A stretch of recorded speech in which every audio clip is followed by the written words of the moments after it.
Hey, Goat Knucklers. Welcome back to Goat Knuckle Talk with Flo, and I am Flo. And of course, my lovely co host, Lisa Nolan Hafner. Hello, Lisa. Hi, Michael. Here we are again. So, it's two shows in a row. The one from last week, we have a motley crew here. You want to introduce these guys? I do. We're so excited to have the members of the stage band with us tonight. Kevin Hughes. Ray Hughes, Kevin Box. I'm looking at your name and it says Sharon on the screen and it threw me off. Oh, yeah. Hey, FYI, names are on the questions. I know, I'm just looking at faces. Cindy Resendes, Carl Wampler, and Murry Burkhart. Sorry. Welcome. Look, I'm blushing. So, real quick, before you ask where they're from, everyone is class of 81 except for Carl. You're from 80, correct? 80, right. And Cindy, you're 82. Right. Okay. All right, Miss Lisa. Okay, so starting with Kevin, tell us where you live. Texas, just east of Dallas. Say that again because you cut out. Rockwall, Texas, just east of Dallas. Rockwall. Ray? I'm in Shallowater, Texas, right outside of Lubbock. Oh, cool. Carl? Lubbock, Texas. Cindy? I'm also in Lubbock, Texas. Okay, and Murray? Missouri City, Texas, Southwest Houston. Okay, so you're close to Michael. Yeah, well, I'm on the northwest side of Houston in Hempstead. So that's a growing area where Murray lives, and so is the Hempstead. Yeah. But anyway, guys, welcome. I know. Stage band. And Mr. Burks was the director, correct? He Yes. was. Yeah. Mhm. My first year, OT directed us. Okay. And Carl, tell us the difference between OT style and Mr. Burks' style. Well, Kevin was in that band too, I think, with OT. Yes. Kevin's really a veteran of this group. I think he did it 4 years maybe, but OT was more, more serious in the business. He, I don't know. I think I enjoyed it because that was my first year. I didn't know what to expect, and I enjoyed it. I enjoyed the music we played, and it was, I guess, what I expected. I just think Mr. Burks probably lifted the energy level, and his song selections were a little more modern, things that we hear on the radio, So it was a little different. And OT, of course, obviously his primary focus was the marching band, symphonic band, and so a lot of times we use stage band to practice those things. Really? Practice? Yeah. Really? Yeah. No. Practice? Yeah, practice. Yeah, we're talking about practice? It's twice. Kevin, what about you? I mean, I guess it was OT more jazz? Or... Yeah. The interesting thing was with OT, the one thing that Mr. Burks did from all the prior years with the jazz band was he kept in the mood. The old Yep. the old big band in the mood. I mean, played it every year, but everything else, the difference was OT seemed to be more big band, jazz oriented, and my first year it was jazz band, but when Mr. Burks took it over, he, like Carl said, the music was more modern. I mean, we played Chicago 25 or 64, MacArthur's Park. I mean, we played all this music that was a lot more modern, and it was just a lot more fun. I mean, not to criticize the big band and all that, but it was a lot of fun. And then, of course, I think the year before was when Rocky came out, and that was our mainstay. And we played Rocky every year in the Rocky theme, and it was awesome. It was a lot of fun. That's cool. Ray, did you guys suggest any of the popular music to Mr. Burks, or did he was his list? It was his list as far as I knew. I was just happy to be there. So, you know, I remember we played La Freak. Yeah. And we played some pretty, upbeat stuff that was real up to date. We played a Deborah Harry tune. I can't remember what that was, but yeah, it was good.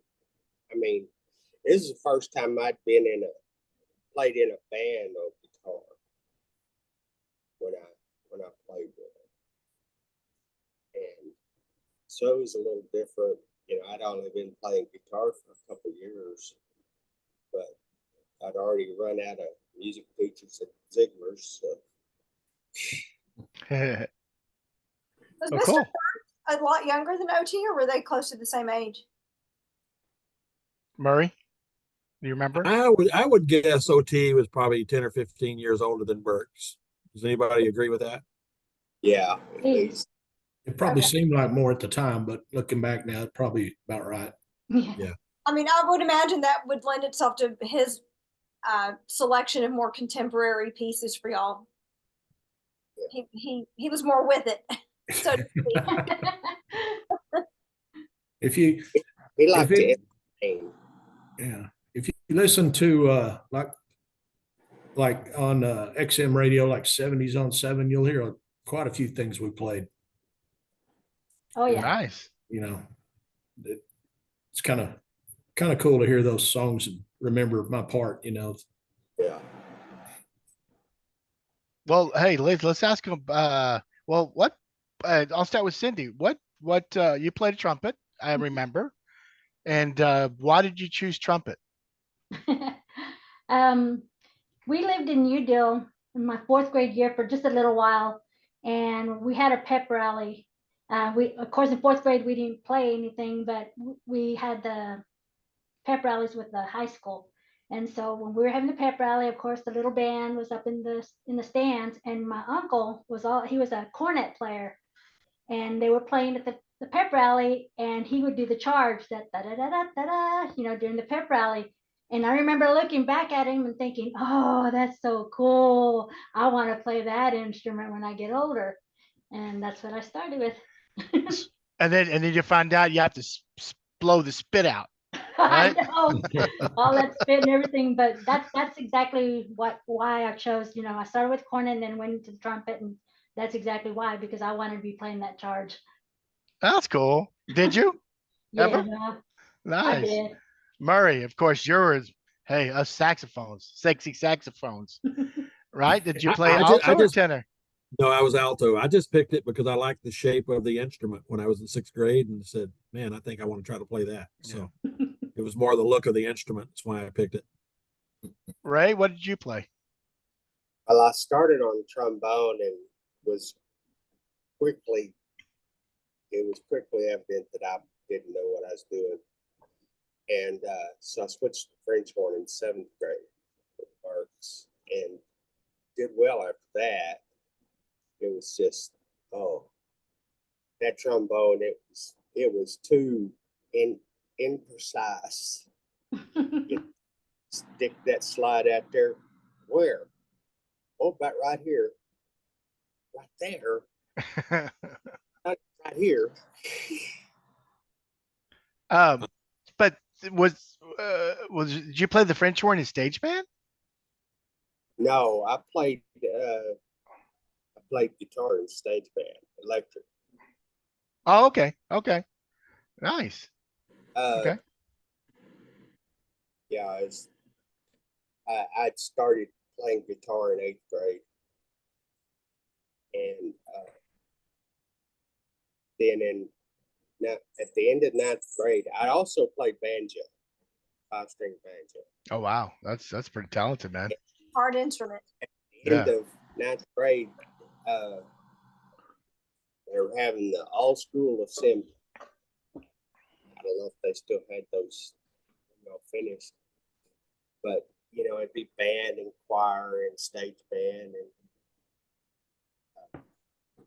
and everybody. and Mr. Willis or Wills, I can't remember his name. Willis. Huh? Is Mr. Willis. Mhm. Yeah, he was the freshman band director. He also played guitar. He found out I played banjo, and so he wanted to do dueling banjos for the all-school assembly. Well, we were practicing it, and the OT said, "Can you play guitar?" And I said, "Yeah." He said, why aren't you in stage band? I said, "I don't have an electric." And he said, "Well, we can get you one." And so they actually got me an electric the next year with an amp, and they did the same for Limbacher. So Okay, well, cool. Carl, what about you, man? What was your choice of I- instrument? Played trombone, started in 6th grade and stayed with it. Actually, Larry Burks was my 6th grade band director. And so, he kind of did a mass tryout on all different things. And so, whatever reason, I picked trombone and stuck with it. And then went to Estacado and was in his band the next year. And then 8th grade, this is when the Coronado and Estacado merged, and they put me in Mr. Giddens' band. And I didn't know Mr. Giddens at the time. I just thought, oh, he's the guy from Coronado, and I turned out I like Mr. Giddens. I got to know him real well over the years. But I just hated not being in Mr. Burke's band in 8th grade. I just thought that was going to be terrible to not be in his band. But then, when he showed back up at the high school and took over stage band, it was cool deal. But I stayed with trombone the whole time. Cool. And of course, Kevin played the harp, right? Smart ass. Yeah, drums. Like I said on the other podcast, it was easy because it had one note and that's all you had to do. So, not to take anything away from anybody that plays the xylophone and, but they're too smart for me. So it was drums and just, I guess, kind of going back a little bit further than that, about a year, I got to thinking about this, about a year before that, before, I guess, I put him in 5th grade, my mom had a seminar down in Lubbock, a teacher seminar down in Lubbock. And the place that we were staying at, the hotel we were staying at, they had a band that would play every night, and it was like, I wouldn't call them a dinner band, it kind of started off maybe that way, but as the night progressed, and I'm sure adult beverages were consumed, it'd get a little louder and then they would play a lot more, harder type of music. But I remember sitting next to the speakers and the drums were just beating. And I could feel my whole body it's like, ooh, I like that. It's like, I that's what I wanted to kind of like I said, that's what I want to do. I want to do the drums. So, then the next year, 6th grade, we had to pick our instruments and, that's what I did. So, who's your favorite 70s or 80s rock drummer? Give me a couple names. Rock drummer? Oh gosh, is it, not Randy Bachman, the brother for the Bachman Turner Overdrive. Wow. Okay. And then there was a guy that my sister, I don't know the drummer's name, but my sister was dating this guy, and he told me if I ever expected to be any kind of a good drummer, that I would have to learn the drum solo to Inagata Davida by Iron Butterfly. Oof. And you know what? It took me about 2 years, but I could go through the whole thing and play Inagata Davida drum solo. Nice. That's awesome. When Michael and I were meeting to come up with some of these questions, we were talking about, choosing your instrument. And I remembered in 6th grade, remember they gave everybody a harmonium? Is that what it was called? before you picked any instrument, they gave everybody that little Was harmonium. the kazoo? Or the recorder? kazoo. Yeah. You know, everybody had their selection, but everybody got that to start out with. I guess they're testing out if you had any kind of musical inclination, and like, we're not going to waste our time unless you can blow this little horn. That's right. I got kicked out right away. I'm like, that wasn't for me. But Cindy, I remember thinking you were such a badass for playing the trumpet. Oh, thanks. Yeah, seriously, I thought that was super cool. Oh, thank you. It's weird though, because people tell me that, but when now thinking back, because my son ended up doing the same thing when he grew up, and he got his degree here at Tech with doing music, and he's so good, and I'm thinking, I don't even think I played half as good as he does, but I don't know. It's just weird. The way I remember things, it wasn't like that. I don't know. You were good, Cindy. Well, Yeah, you were. Believe me, you were good. Yeah. I sat in front of you. You were good. Well, thanks. Hope she didn't blow the spit on your head. Yeah. I'll take up for us brass players. That's condensate, not spit. Oh, my Yeah, apologies. yeah. Excuse you. I've been corrected. Well, Murry, I was going to tell you about your instrument. I mean, I love music, but I am not musically inclined. I have a great rhythm. I'm a good dancer. I listen to all kinds of music, but I've always thought the saxophone was a sexy instrument. Yeah. So yeah, it's just something really, and maybe sexy is not even the word, it's a sensual instrument. I mean, to me, that was my perception of the sax. And like anybody that played the sax, it was like swoon, you know? Well, now, Well, there you go, all right, Michael. correct me if I'm wrong, but doesn't the sax have a spit valve on the bottom? Yes. Okay. Okay. So how did you get in stage band? Do they ask you to be in stage band? Do you try out for stage band? Or? They asked me, I mean, my sophomore year, they just came and talked to me and said if I was interested in going, because I would have a lot of fun. And I was like, okay. So I did. Huh. I enjoyed it. So Did you talk to any other people about it, or you just made this decision on your own? I loved music. I loved playing my instrument. So for me, it was just, yeah, let's just do it. I mean, so I just went. Nice. Yeah. Cool. And I loved it. I don't remember. All I can think is when they passed out what classes you're going to sign up for in electives. And I really like band, and I saw stage band, and I had seen it. My sister was in high school before me, and I remember the stage band playing at their concerts, and I always thought, oh, that's kind of cool. And I saw it as a list or an elective, so I just, yeah, I'll try that.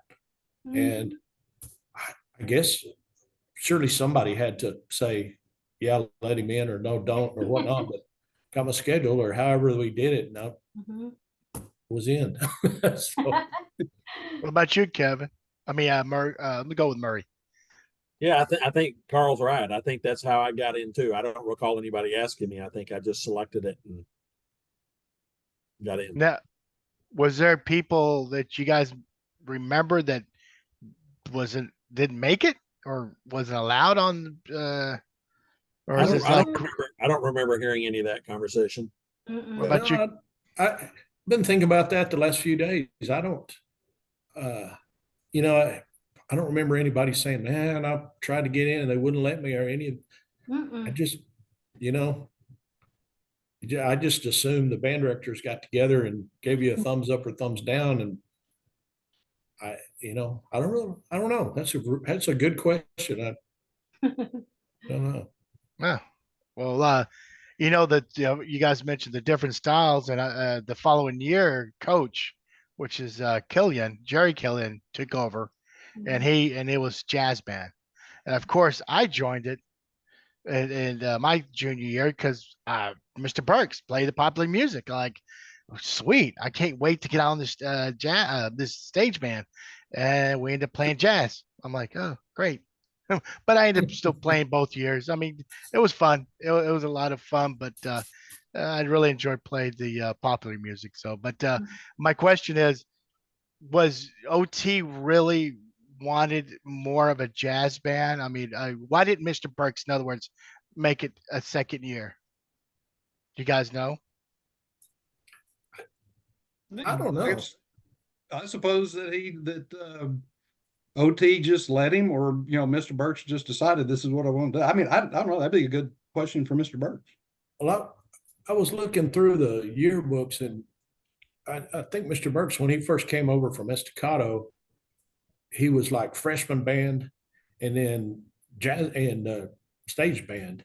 And I just thought it was just kind of like, he was ready to try something different, and OT let him. And I mean, it seemed to me like he really had a passion for it because, the songs, I've, I've been writing down songs as I hear them on the radio. I mean, we played stuff, some of the stuff I would have never thought of. We did some of the old, big band stuff. Definitely wouldn't have known that. But then we did the Gonna Fly Now from Rocky, and Chuck Mangione Feels So Good, Fifth of Beethoven, theme from Shaft, The Hustle. I think Kevin's big, when did we do Hawaii 5-0? Did we do that, Kevin? I think we did. I think I remember that. I thought Kevin had the big drum breakout on that. And anyway, just some of those songs, I hear them come on and kind of brings you back. Were y'all ever Nice. nervous performing? Were y'all ever nervous performing? Only during a solo. Yeah, Hmm. I would get nervous before a solo, but other than that, I was ready to go out there and just have fun. Did you get Yeah. sick? Did I get sick? Only if we had to do that one song, the In the Mood, only that one, because I had the high note at the end. And I was afraid I was going to crack. So that was the only time that I would get really, really nervous. Other than that, I just enjoyed it. Just had a great time. Nice. Mm-hmm. And did you have any guitar solos, Ray? Yeah, and that's the most nervous I had out there, because we were at when I was a sophomore the first year, and we were at the faculty Christmas dinner, and I was supposed to play a solo for Gonna Fly Now, and guitar solo, and I never put it together until that night. Then it just rolled off like it was supposed to, like I practiced it for weeks. I mean, it just came, I just thought about it a little while and figured it out. And I remember Claude Lusk was playing the valve trombone, and he was sitting beside me. He goes, "What in the world did I just hear?" Did you have long hair? No. You just had the regular cut. Yeah. I guess parted down the middle, feathered, a little feather. I was parted on the side.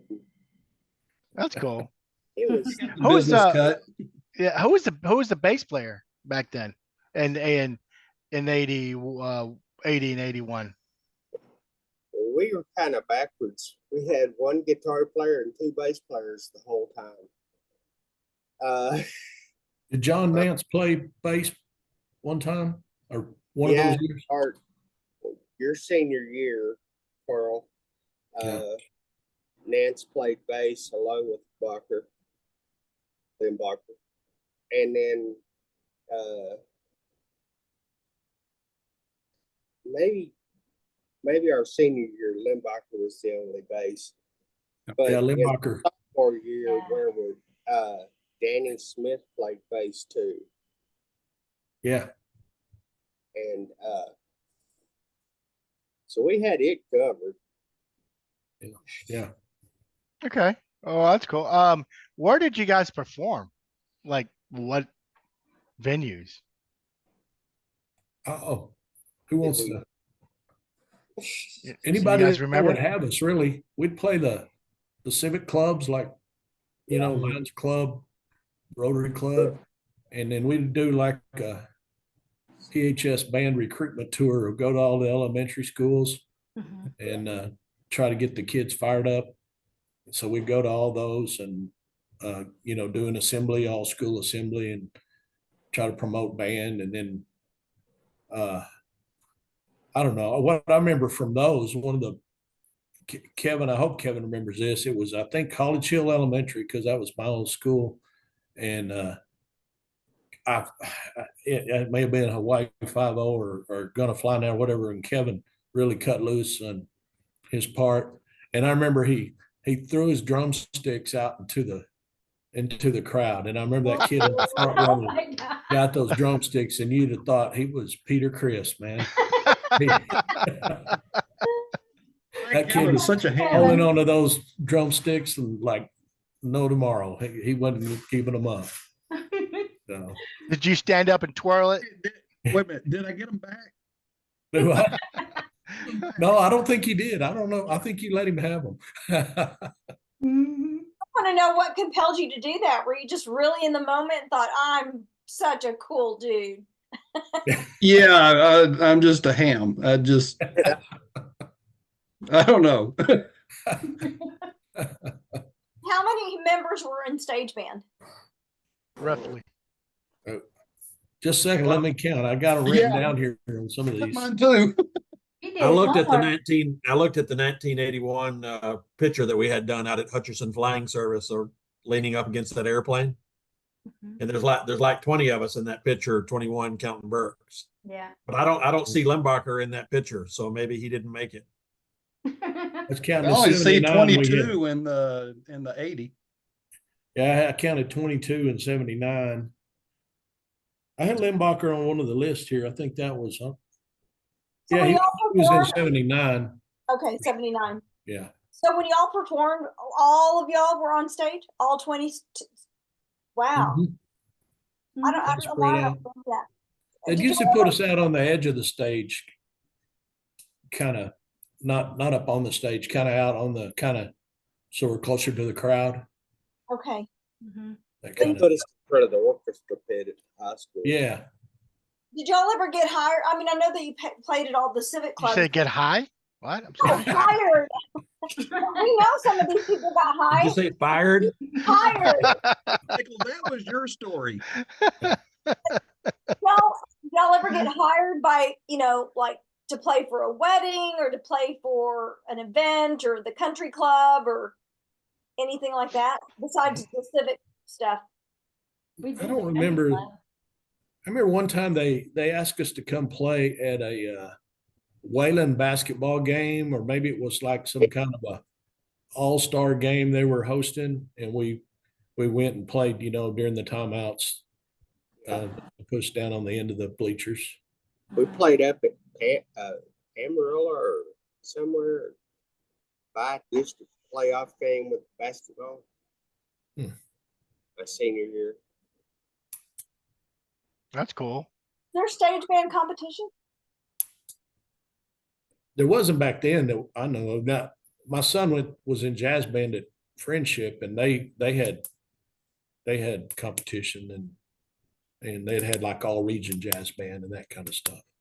Yeah, That's a good- when I was in there with Jerry Killian, we had competition, and my senior year we went to Lubbock, and there were some kids from Houston that came played, and oh my God, these kids! Yeah. I was like, oh, no way the kid could play a saxophone. I mean, these guys were professionals. I mean, but it was an art school. It was like an art school or something. Okay, arts magnet. Yeah, I mean, they were phenomenal. And they just blew everyone off the stage. But yeah, those were funny. We do some what's it, sight reading? Is that one of the Oh. competition? Yeah. So Yeah. we did that too. So we all messed up. So it didn't matter. Yeah, the class of 81, we would have taken them on, man. They wouldn't have scared us like they scared y'all, Michael. No, Murray, brother, y'all were good, but as Mr. Gibbs used to say, they could tie one lung behind their back and still outblow y'all. So these guys were like the Marcellus. Is that the name of that family? Wynton Marcellus. Yeah, I mean they were like that. They were that good. Well, when you some of these civic places you guys played, did everybody get up and stand up and start dancing? Not so much. They just kind of sit there and, I remember this. I think this story was within our guidelines here. I don't think, because Claude, you mentioned Claude. I sat next to Claude Lusk my junior year, because he played valve trombone, and he, of course, Johnny. That was before Cindy was in there. Cindy might have been in there that year, but Johnny had the. He was the standout, with the trumpet. He hit the high Johnny notes. Turpin? Yeah, Yeah. and Claude had a really good trombone solo on one of the Steely Dan songs, and he really hit it, and it was a standout deal, and he was like feeling good, and of course he and Johnny were good friends. Johnny was a great guy, and but one of the guys in the audience, as soon as the clapping's over, he knew Johnny personally, anyway. The guy in the audience goes, "You did real good, Johnny." And I just looked at Claude, and he was just like, no, actually, that was Claude this time. Well, you Not mentioned taking Steely. anything from Johnny, because he was definitely good. You mentioned Steely Dan. You need to Google how they got that name. Just that's all I'm going to say. Oh, really? Yeah, yeah. That's What all you I'm going might to think, say. huh? I'm curious. You did say this was a family show, right? Well, yeah, yeah, R-rated. Dysfunctional family. So, did OT ever come to y'all sometimes shows or practices, or you just let Burks just Oh, run with the 100%? he was always around the band hall. Okay. Mhm. He never intervened or anything like that? No. No, That's I what don't think remember. so. Mm. The only time was when it got close to concert site reading contest for the symphonic band. He would take us out of stage band and work us on our symphonic band music. Mm-hmm. Okay. So, Lisa, why don't you ask him question number 6? Where I was going next. Or actually, number 5. My fault. Yeah, let's start with the hard one. So, what was the most challenging thing about being in stage band? Murray. Was Man, it? I don't really recall, other than just learning the new music, as we got new songs and trying to perfect that, it just took a little bit more practice. I really enjoyed it. So I don't recall anything being, super hard, just learning new music.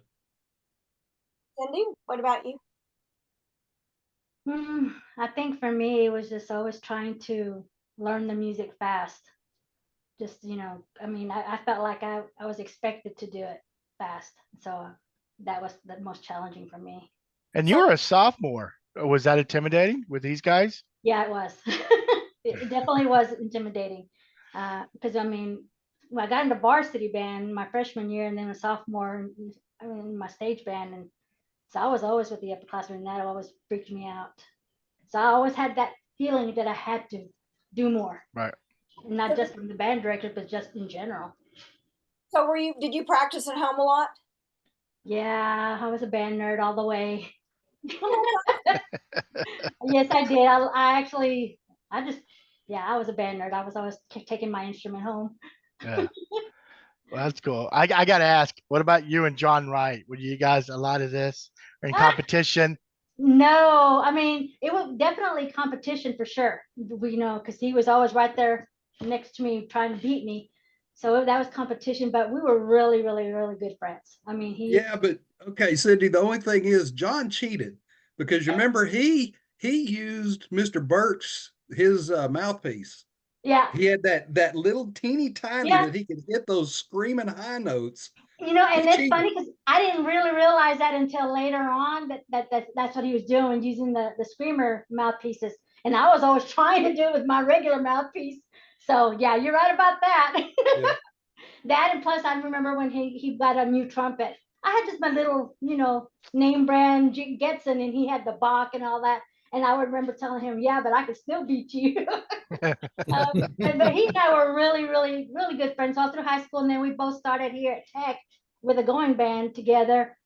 And of course, he was tall and had the blonde hair and all this, handsome. And he and I, since we went to school together, we hung out together, during band practice, and we'd go on break or whatever. And he was always hugging me. He always had his arms around me and stuff like that because we were just good friends. I don't know how many girls would always ask me, "Is he your boyfriend? Is he your boyfriend?" And I'd be like, "No, we're just friends. We're just friends," because all the girls liked him. But we were just buds. We grew up together pretty much. So we got along real well. Cool. Mm-hmm. Fun memory. Are y'all still in touch? And I know, I think the last time was when I first got on Facebook. We messaged each other just for a little while, and that was it. You know, he's a pilot, right? He's yeah, okay. yeah, Oh, yeah. really? I knew he was at the reunion. I didn't get to go to that reunion. I was in Dallas, but I heard that he was at that last reunion. He's one of those, what do they call it, private, or he doesn't fly commercial. He works for a company, and then anytime they need him, anytime, any day, doesn't matter. They call him up, get the jet That's going. So awesome.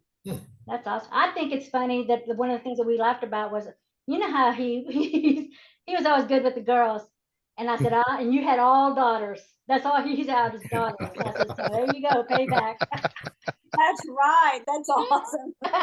He was just like, I know. payback's a bitch, huh? Y'all remember when beautiful daughters at that too. So y'all remember when Jesse Barrera backed his car over John's Bach trumpet? No. no, I don't remember. It was outside the band hall, and John had left he was waiting on a ride or something, and left his trumpet behind Jesse's car in the case, and Jesse just backed over it. And I mean, it was just, it was No, total. I didn't know that. I bet you $100 Sandy grabbed it and moved it behind the wheel. Oh my God. Now we know why he got a new trumpet. Now we know why he had that nice shiny trumpet and mouthpiece. Oh, that's funny. Yeah, those two guys were two peas in a pod. They're really good friends. So Yeah, Yeah. for it to be Jesse who did it, I guess that's probably good, actually. Yeah, for sure. So what about you, Kevin? Any challenging stage band? Any tried to hit the During, person with your drumsticks?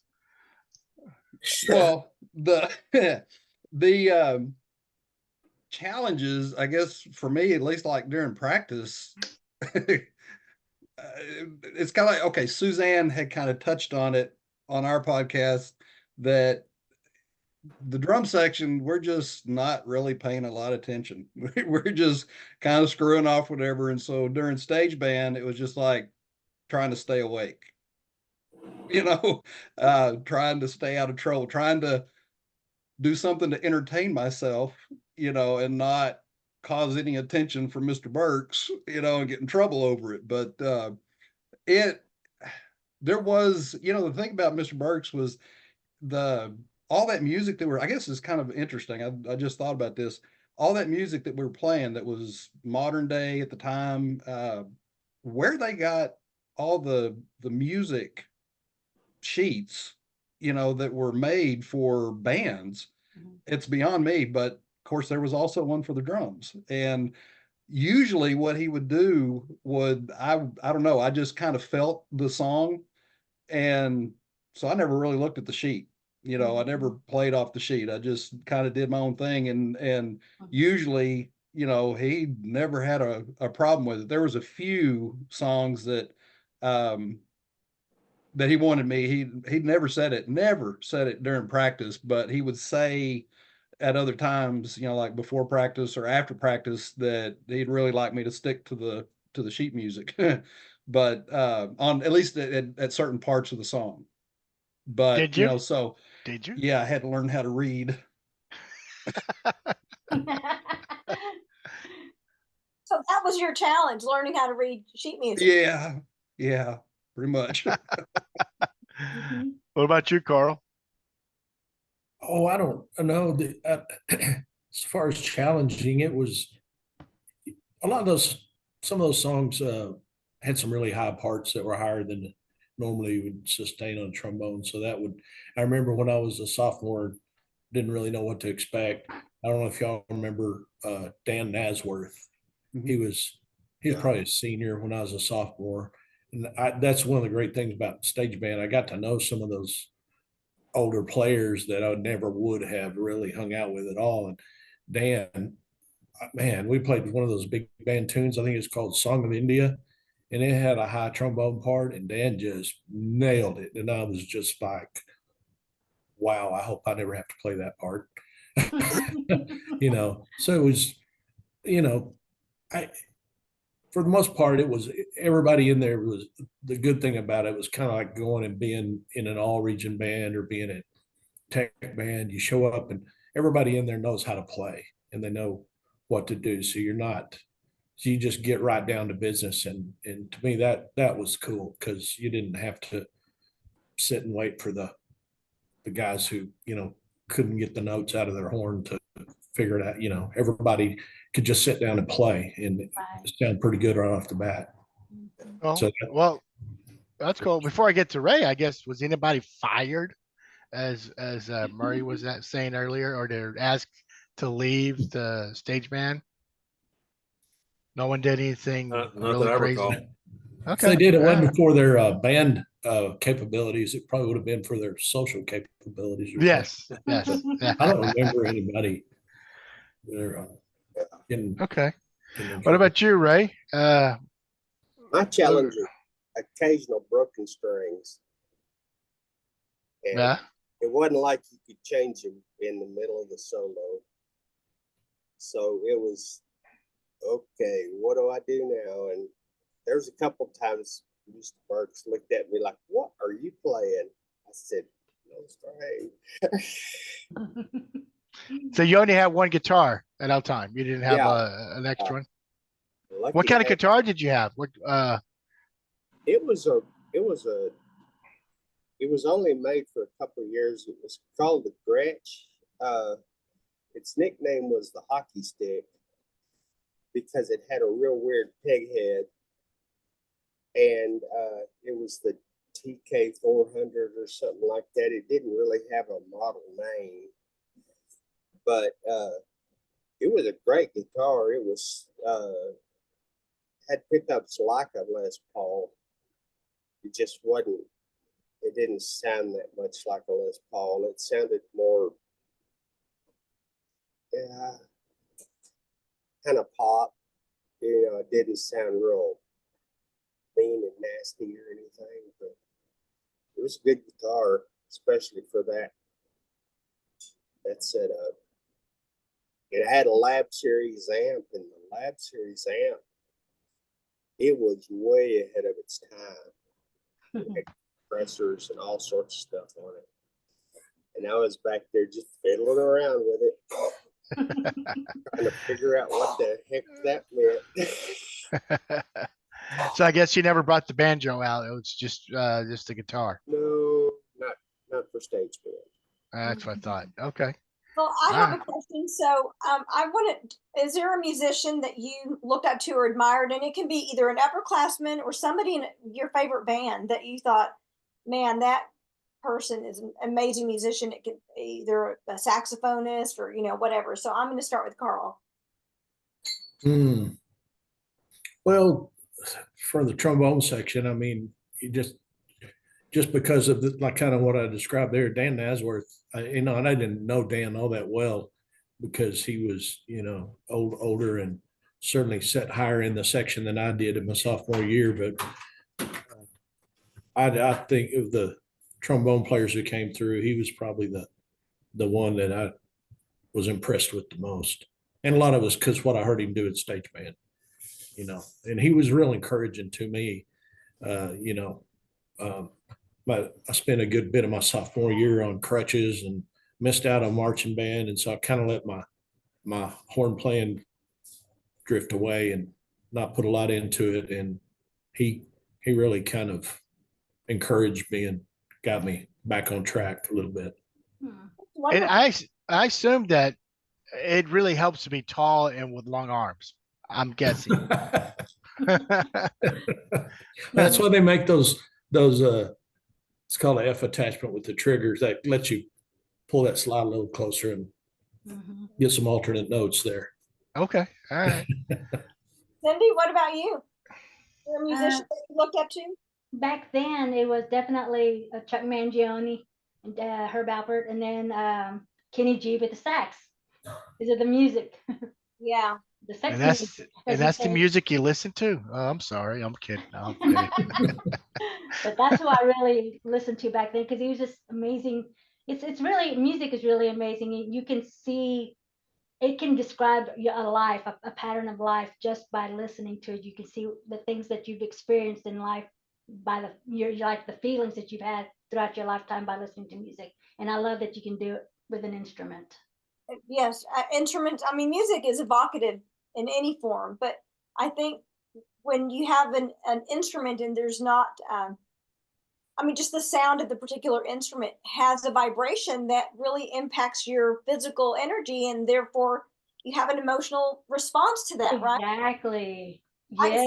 I don't play music, but I know I feel music. So, So Murray, you know what I'm saying? yeah. What You about said you like to dance, so that's why it's in you. It's part of you. yeah, it's very moving. I mean, a song can make you cry or it can make you be really elated or sad, you know. Right. Oh yeah, I agree 100%. Murray, do you have a musician that you admired or looked up to? And it's okay Well, to go ahead and mention Laura Classman, that played saxophone. It's okay, Murray. It's all right. Well, the one that I went to was the one Cindy just mentioned, Kenny G. I just love his music. He played the soprano sax, and to me, that music is just so relaxing. Oh, yeah. Just the guy knows how to play the instrument, and Yeah. so that's always the one that I loved listening to. Yeah, he And makes even with, I'm sorry. no. I was just gonna say he made his instrument sing. Exactly. Yeah. And even with all the competition now, you have the younger generation, very gifted younger generation, but he's still out in the industry performing and still creating and all that because he's so good at what he does with his Yeah, I agree. Mhm. Mr. Kevin? Well, you said, did you say both, I guess, like in life and then at school? Or both. Doesn't matter. Doesn't Yeah, matter. both. Actually, of course, Neil Peart, Oh, Rush, yes, of yes, course. I mean, yes. and these kids out there today, uh, well, Brent Hackett, his son. Oh my gosh.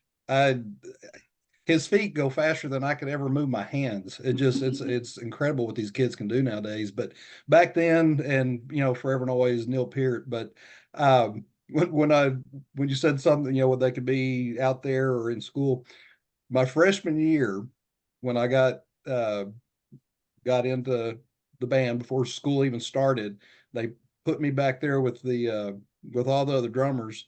And Carl, I don't remember which twin it was, but Brumley. Donnie. Ronnie or Donnie. Donnie Yeah, Brumley. Donnie, Okay. drummer. Yeah. Well, they just stuck me in there, kind of at the end of the line, and Donnie was down at the other end, and I remember just watching him, and I mean the guy, he was good. He was, and I was so impressed, and I thought, as a well, that was 2 weeks or about a week before school started, as a pre-freshman, uh, I thought, man, when I'm a senior, I hope I'm that good. So I guess that's I guess Donnie Brumley. Nice. I Right? guess. Well, as far as guitar goes, I mean, Eddie Van Halen. the guitar player, oh gosh, what's his name? I knew it, but AC/DC. Agnes Young. Yeah, Angus. The one that does that dance across the With the stage. kid with the kid's uniform. Yeah. Yeah. The I badass. didn't have to put a little flat cap with the shorts on. But yeah, I really liked it. Did you try to do that little No, guitar thing that Cindy mentioned back, in your bedroom? Nobody's watching you. You didn't try that. Come on, Ray. Come on, Ray. Hey, I tell you what, we did in stage band. And I don't remember what song. It could have been Rocky's theme, whatever. It was some song that he did have a guitar solo. And I remember either during or after the practice, I remember talking to Ray saying, "Hey man, you ought to, just for kicks, you ought to do the where you run across and slide on your knees and, come in and start playing it." And he laughed and then he dropped down to his knees, but he didn't do anything. I tried to talk him into doing it, but he wouldn't do it. I was afraid to run into something. What was the guy that did the duck? Chuck, Oh, that about 50s. 50s rocker. Yeah. Oh, Chuck Barris. Chuck Berry, Yeah. Yeah. So he was a good guitarist. So was Jimi Hendrix. So Yeah. I'm gonna ask you the same question. Was there a musician that you looked up to? who? Me? Not you. No. I mean, no, I don't think so. I mean, I'll listen to the rock. I mean, probably Murry Burkhart or Yeah. Carl Wampler, right? my dad, David Watley, maybe. Who was Mike? Was it Mike Cork? He was a senior, Murray, when you were a junior. Big farm boy. Last name was it Young. Cork? Rice. No, it was Rice. Oh. Coy Rice? No. Are you talking about Gary Croup? Gary Croup. Yeah, Gary that was a Croup. big boy. I was afraid of him. I didn't not want to mess up.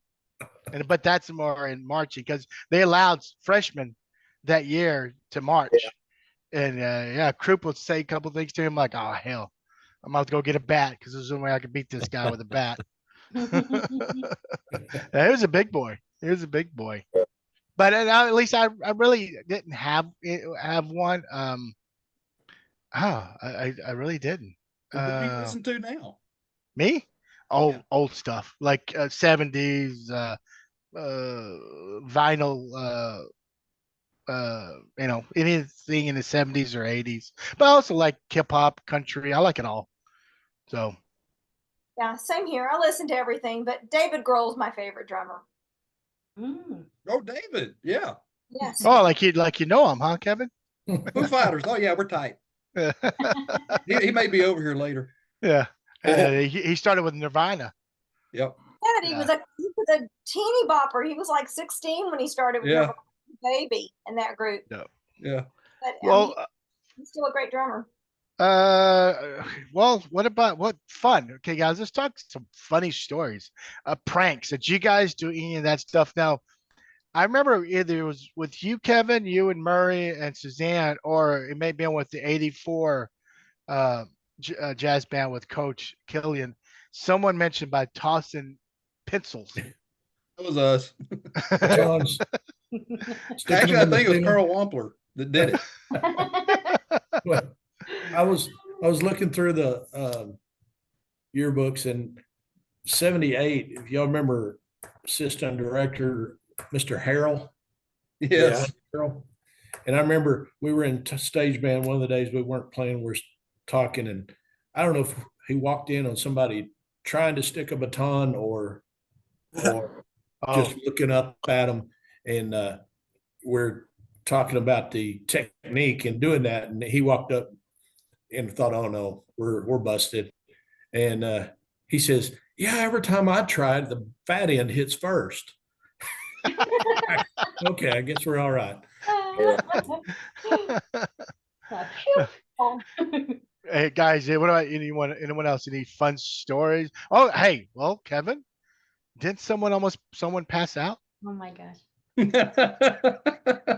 Well, I was going to save it for later, but since you asked, yeah, Cindy, she was so cute. She was like the little sister that you just want to protect and take care of, she was just so great. Well, let me stop you there. The Cindy I knew will protect me or protect us. Yeah. She was a badass. Well, I was afraid of Gary Croup, and Cindy was number 2. Okay, as I learned after this incident, yeah, she can take care of her own. But it was in practice, and something we were practicing, but the song, I don't remember the name of the song, but it starts with a trumpet solo. And I think we'd gone through it a few times, and Mr. Burks, usually he would just kind of like start her off, and then he'd be looking down whatever. And what it is, she would do this solo, and then when she gets to the last note, she holds it, and I'm supposed to count to like 3 or 4, and then come in, start playing. Well, she does her little solo, and she gets to that last note, and I'm back there going, I'm not, and Mr. Burks looks up at me, and she's holding that note, holding that note until the horn actually started like shaking and wiggling and everything. And Mr. Burks was laughing, and everybody was turning around looking at me, and I know she had to be just beat red. And finally, when she gave out, she turns around and lets me have some Spanish that ain't nobody's ever heard. Oh my gosh. I wish I could remember that, but oh my gosh, it sounds like something you would do for sure. Oh yeah. That was great. That was but yeah. I never did it again. I probably didn't. Probably grabbing those pencils, shoved it up your, where. But anyway. Well, Mr. Burks made sure every time he was started, he'd sit back there and watch me. Make sure I came in. What about Murray? Any fun stories, man? Back in stage band days? Nothing? Not really. I mean, we just had a lot of fun. We look forward to going playing to those civic events, and the crowds were always very appreciative, and they liked the upbeat music, and we just really had a lot of fun in stage bands. So did you guys eat somewhere together as a group before or after? I remember there might have been 1 or 2 of those occasions where they had a meal for us when we went, before or after, but I don't really recall ever going out to eat. I remember going on a day off, going to like Village Pizza as a group. We just had to be back on time. Mm-hmm. We went to Baskin Robbins a lot. To where? Baskin Robbins? Robbins. Yeah, Baskin Robbins. Oh yeah. Ice cream run. Right. Yeah. I was trying to remember where it was. Yeah, it was over by Village Pizza. Mm-hmm. Oh, that's cool. Michael, what about your stories? What about my stories? Don't you have a story? We played jazz. It was jazz. Yeah, but you yourself, you were pretty, out there and very social and goofy and having fun. So what do you mean by that, Cindy? No. I don't know what you're talking about. Let me ask you, Michael. Yes. What did from all the years before, and you heard about under Burks how we used to, get to go to Village Pizza or ice cream or whatever? Did you get to do any of that when you were in jazz band? Oh yeah, of course. I mean, you did? We traveled. I mean, we went to Lubbock. We went to. I mean during class. Did you? No, not during class. No. Oh. No, I never skipped a day in my life in high school. I never skipped a day. No, I didn't. Because I was in sports, and I didn't want to get in trouble and get thrown out of the baseball team or whatever it was. So I was, but this was basically class sanctioned. The director said it was okay. He was like, if y'all want to, you can go do this. Not our band director. Yeah. Oh. Was our class, Michael? Yeah, I remember a sight reading in one of the jazz competition. There was a section where I have to wait a few. Okay, I don't remember what it's called, notes or bars. It's been so long since I've read music that I had to come back. We came back around, and the second round I start playing the baritone. Nah, hell no. I just kept playing, and coach kept looking at me. I'm like, what, man? What do you want? And I realized what I was doing. I'm like, ah, shit. And I said, ah, shit. He just laughed. And then I'm like, all right, sorry guys, I screwed up. But that's the only. It's jazz. Yeah. So anyway, but we played what was that sax? And I played the not solo. Yeah, I did play the solo. Baker Street. That was a cool yeah. saxophone song. Like that one. Yeah, the with big one. Jerry Rafferty. Yeah. Yeah. Yeah. So we that was fun, and that was a lot of fun. That was like one of the few songs that was popular music. Uh-huh. Yeah. Well, along the same vein of memory lane here, what was your most fun, heartwarming, or funny story? Like, what's the most memorable thing about stage band for each of you? I'm going to start with Cindy. I can't think of anything. Oh my gosh. Like, is there one particular memory that just really stands out for you in that experience?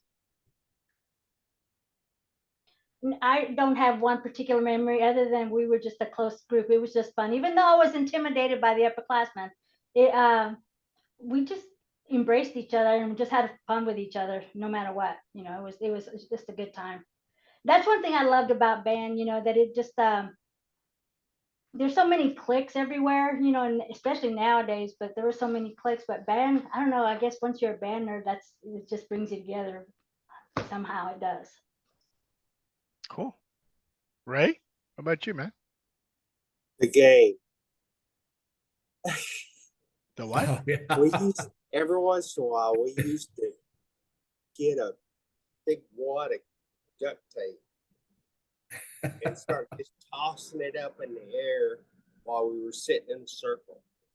Yeah. And if you missed it, you got called on it. But one day we were playing it, and Burks was playing it with us. And we were talking about Angry Red because, they did it sounded incomplete. And Mr. Burks goes, "Enough said."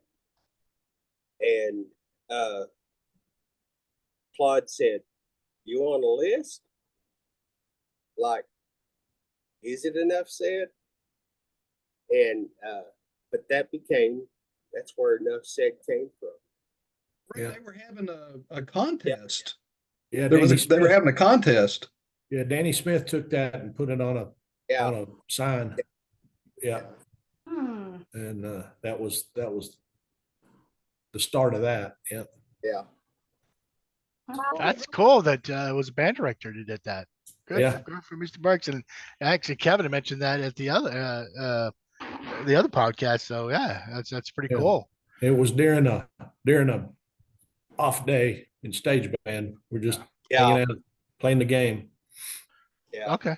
So what was the second place? We were all busy with marching stuff. Yeah.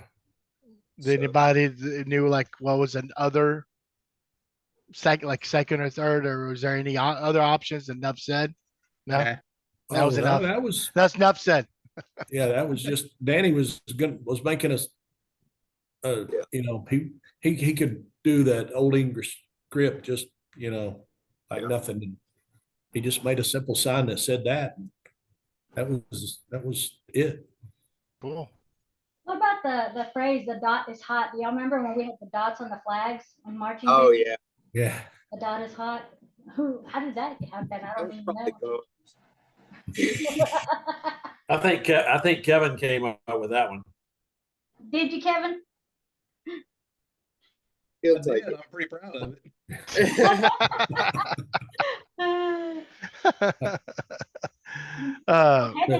Who came up with goat knuckle? Oh, Still don't know the origin of it. No. I mean, I mentioned that someone said Irvin Davis may have coined it. So I don't, but I've also seen other posts like 2-3 other people have. So who knows? So I'm pretty sure it's because of the Goat Man. You guys remember the Goat Man? So somehow they may have gotten that from the Goat Man to go from there to Goat Knuckle. Who knows? But it's weird that only the 80s, and I talked to other people, and no one outside of Plainview from the 80s knows about the Goat Knuckle. What's to do with that? Well, I think it was in the late 70s too, but it was right there, around the 80s. There's a guy that posted yesterday that he looked it up.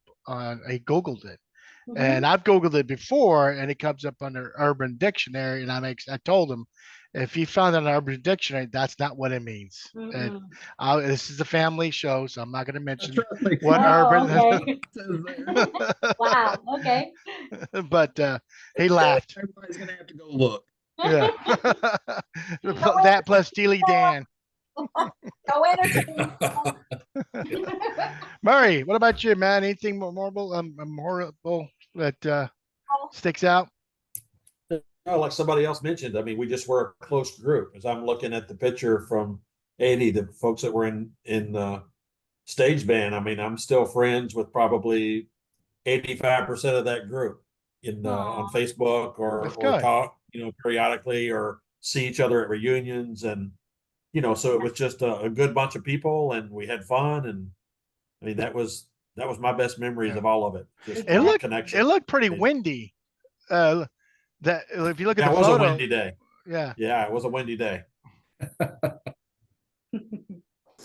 But that's pretty cool. I think our junior year we did it with a fire truck, and then my senior year we got in those little cubbies where we put the instruments in. Some of us got on top, other girls got inside the cubs. That was our senior picture. So, but let me ask you guys this: if you could see Mr. Burks today, and you would start a conversation with him, Carl, what would you say to him?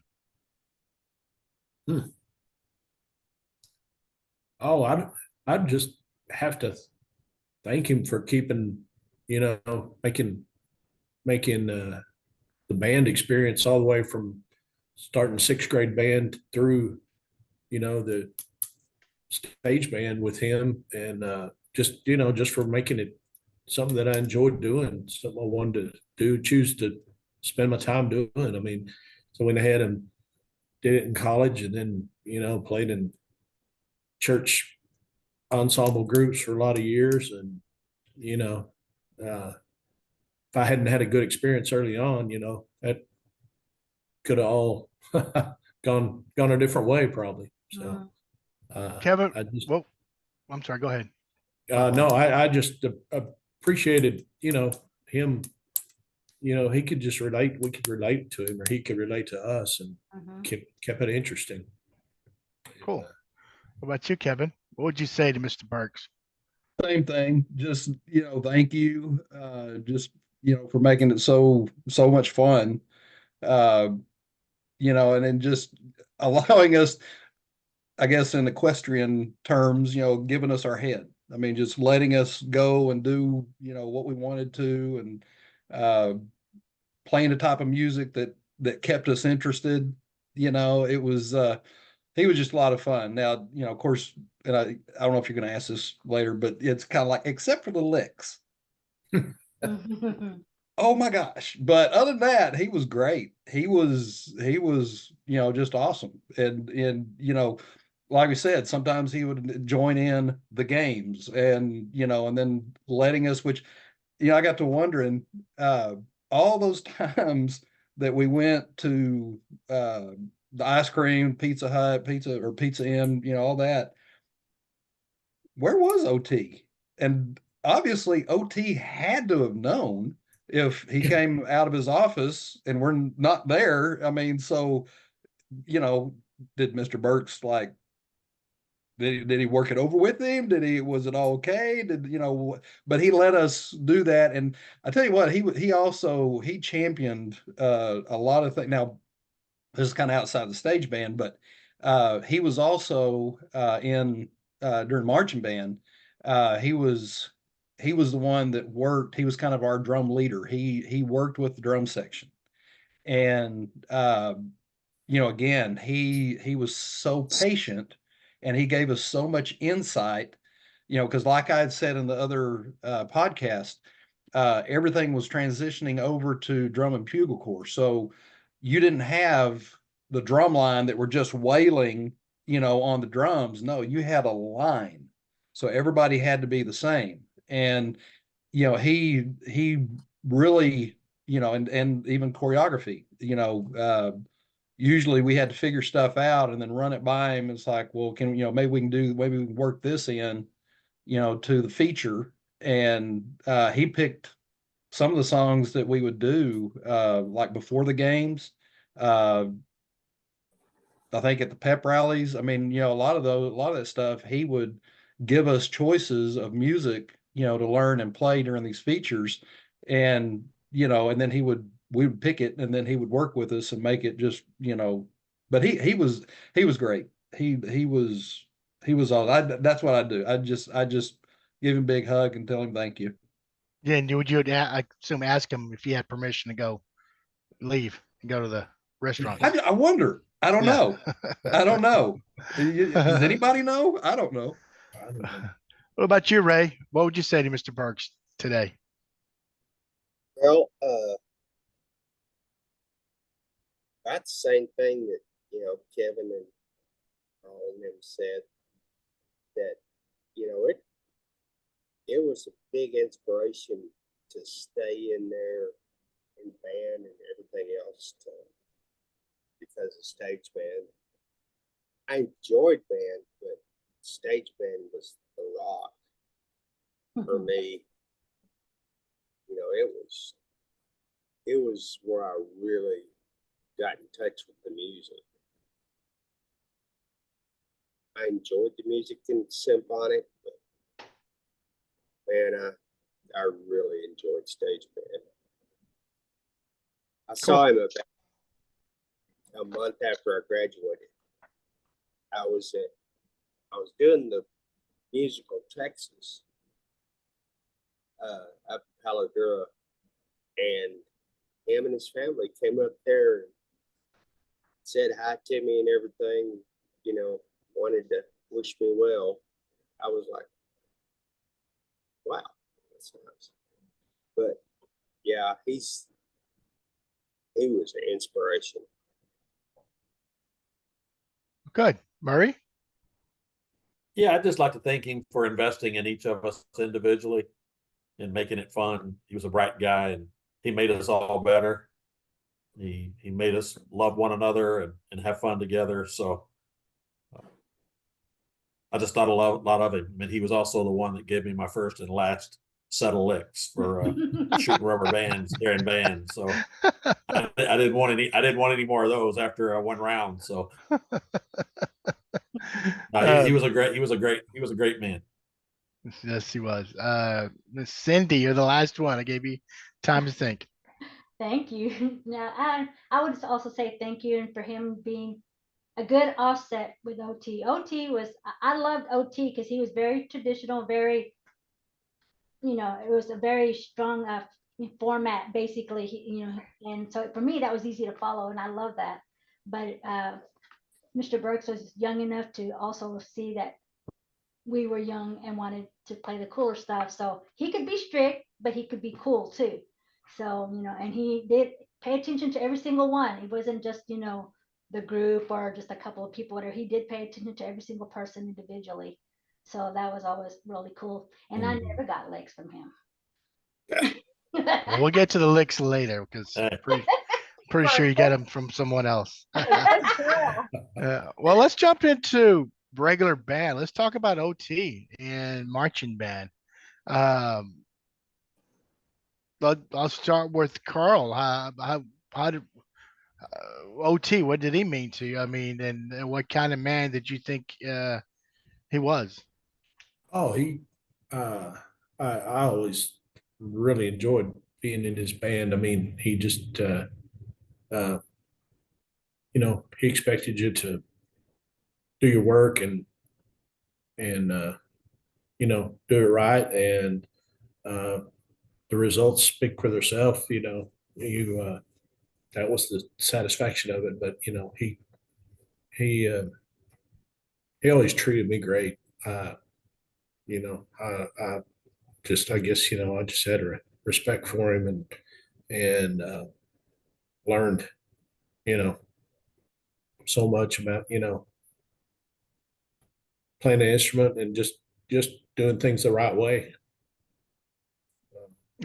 And I think the '78 team, and Kevin mentioned it too, that was it the Sandys when they overwatered the field? So And so any of you guys slip? Hmm. Were you there, Murray? Um, Did you perform back in 78, 79? I don't recall. I know I was in 79, but if it was 78, I'm assuming I was in there in 78 as well, but I don't remember that particular day. Yeah, because that was a bi-district game, wasn't it? think so. Yeah. Okay. Well, Oh, Cindy. it was muddy as hell. I mean, it especially, you know, it doesn't seem like it was necessarily the whole field. I think because there's a little bit of an arch in it, but definitely at one end and, over on the sides.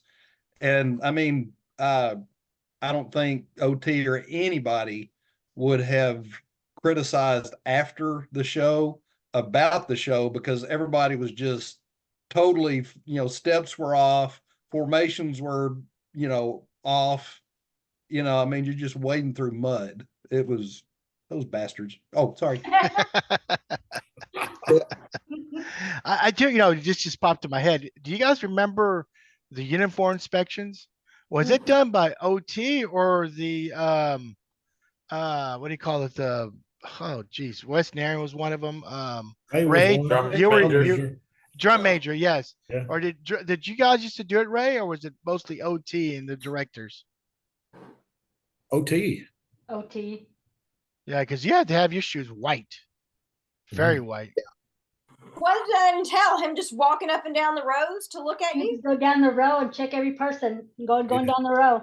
Make I sure remember- everything was done right. I think it was Joe Frank Hernandez, maybe trombone player, Yeah. and he had a little bit of peach fuzz or whiskers on his chin, and OT plucking those out, saying, "Don't you know how to shave?" Oh, really? Yeah. Oh, It might not have been Joe Frank, but for some reason that comes to mind. It was somebody close to me. That's funny considering that there's not a single person in the stands that would have been able to see that hair. Yeah. Exactly. Right. Yeah. The principle of it, right? Yeah. You're gonna be part of the discipline. Mhm. Yeah. So what about you, Ray? What was so great about OT or marching? I enjoyed marching. I was drum major, so I didn't have to march up and down. I just had to stand up there on the ladder. But no, I enjoyed the marching season a lot. I enjoyed some aspects of OT. Some were kind of, geez, chill, dude. He was pretty intense. Especially concert season. Concert contest. He always looked like he was about to have a stroke. Y'all ever afraid of OT? I'm sorry. What? I said, were you ever afraid of OT or just or I think everybody was. Yeah, you had to be a little bit. Yeah. Yeah. if you were smart anyway, right? Yeah, I mean, Well, if you did what he wanted, I mean, how he wanted you to do things, it was pretty easy to do. But if he was mad, if he got upset about something, he let you know. But I always appreciated him so much because my senior year, my mother had remarried right before my senior year and moved to another state. So I ended up staying here my last year with my family because I didn't want to graduate somewhere else when I had gone to school in Plainview all my life. And so at that time, I wasn't even thinking about college or anything. I was just thinking about graduating and then maybe going to move to where she was at. I just never thought about any of that.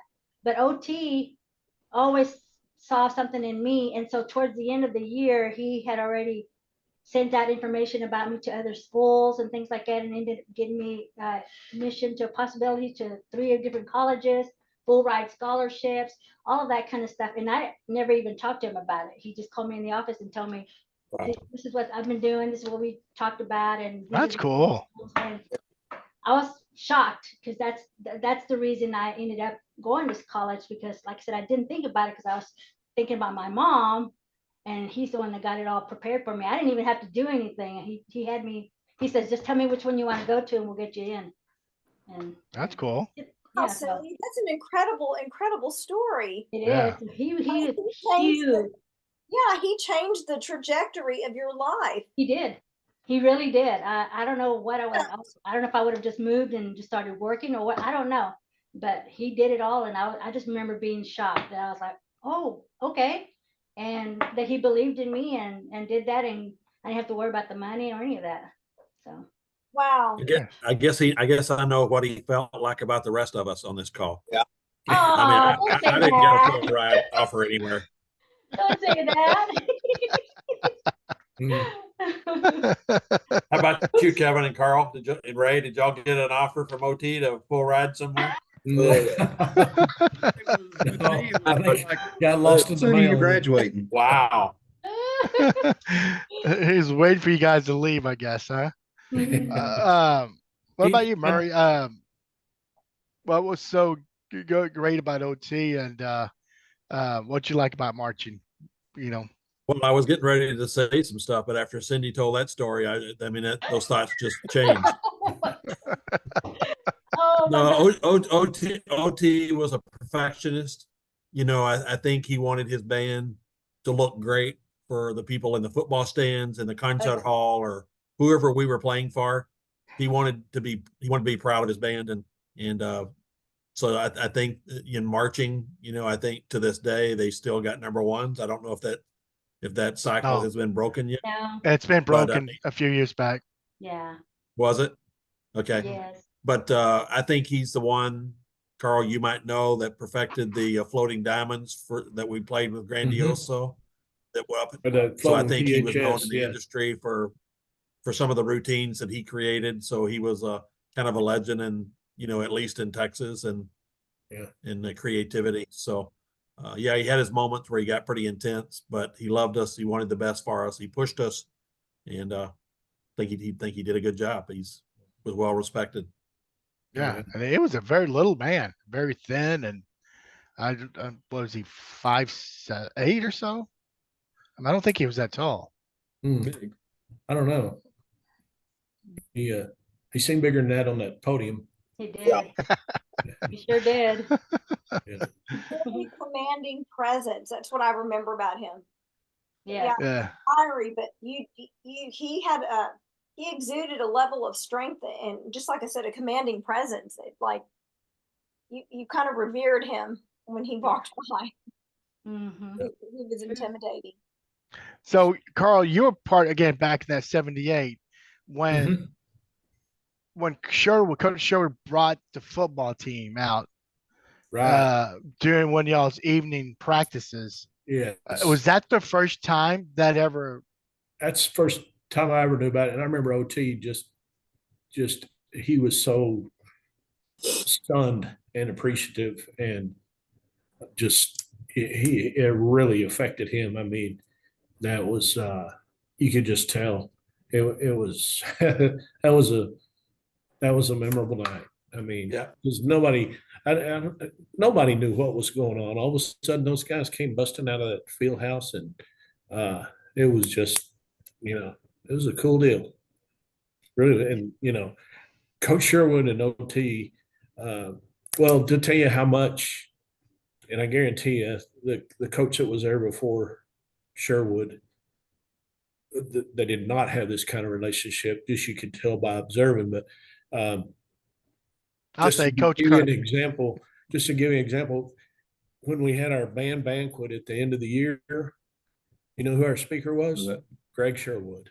Oh, cool. Yeah. And, they just had a good bond. And respect. It was something I've never seen before. My son's a football coach now, and we said at some of those games, they're like, somebody needs to teach that band director how to work at a football game. Mm-hmm. Yeah. Coach Tomlin and Coach Selker were one of our podcasts like a few months ago, and Coach Tomlin said that yes, he OT and Coach Sherwood became very good friends that OT would go visit him on game days, and they would have like lunch together or just spend lunch that time, and OT would try to calm Sherwood down during game days. So I mean, they became good friends. Yeah. Yeah. Well, and that's another thing going back to stage band. I would have got to know this guy. Oh, Sherwood's son Stan was in the stage band my senior year, and I mean, I didn't know. I mean, I guess I would have got to know him as a trombone player, but I mean, I got to sit next to him in stage band, and he was really, nice guy. And then I got, you just got to know him, hang out with him, and I just thought that was kind of a cool deal. Like I'm, hanging out with the football coach's son here. And he's a class of '82, right, Cindy? Yes, he was. Nice. Yeah. That's cool. So, any fun besides the mud field? Any other more fun things you like to share about marching? A certain game. It was Amarillo. We were getting ready to march, or we finished marching. Well, some dude threw a hot dog at me and hit me, and it took a couple, well, 2 or 3 people to keep me from climbing over and jumping in the stands. And but anything like that happened to you guys? This Murray? was the year after I graduated, so you guys will know this more than me. I was back up at Plainview with at a football game and sitting with the band because I was sitting with Suzanne, and I don't know what happened, but some guy went after Leslie Lindbacher right after halftime. Oh, Do y'all remember that? yes. And Leslie had that tuba all around him, and as he's coming up in the stands, that guy goes after him. And before you know it, Mr. Burks took that dude down like that. And he was down and he held him till the cops came, I think. It was just like, whoa. Well, I mean, part of that is when that fight started, they landed on Libby and broke her arm. Oh, I didn't. I guess Yeah, I probably knew that at one time. But Yeah, and Larry got or Mr. Burks, he jumped in, took care of business. Wow. Damn. yeah. Wow. What was the So guy that- coming after him? Just someone from the stands, or? I don't know what their beef was, but it came to a head right there in the bleachers. Oh my gosh! Yeah. I know that Mr. one Burke shut year, it down right away. one year after I think we were in Hereford. We had played a football game over there. Have y'all ever seen Drumline? Yes. Okay, you know how they Oh, were yeah, at the yeah. bus and they were kind of challenged by the opposing band. And they Right. were loading their buses, and the other band came over and was kind of provoking them and playing again. That kind of happened to us. I don't know if it was. I think it was my junior year, sophomore, junior year. The other parts of the other people from the other band came over and were playing their instruments and calling us names while we were loading our buses and all. And I just remember OT just telling us all to get on the buses because, of course, we start talking smack back and, ready to fight. We're going to rumble, all that kind of stuff. But OT got us on the bus. I don't know. Also, I hadn't thought about that in 40 something years, but Or maybe it was that when we played, I don't remember where it was, but we played and there was a lot of vehicles out in the parking lot that got Yes. the tires slashed. Yes. And yeah, and they were corrugated, or they were around the buses. I remember there was a lot of people involved in that. I mean, You yeah. remember that too? That was the one time, the one and only time that we rode. It was in Lubbock when we rode the Yellow Dogs. Yes.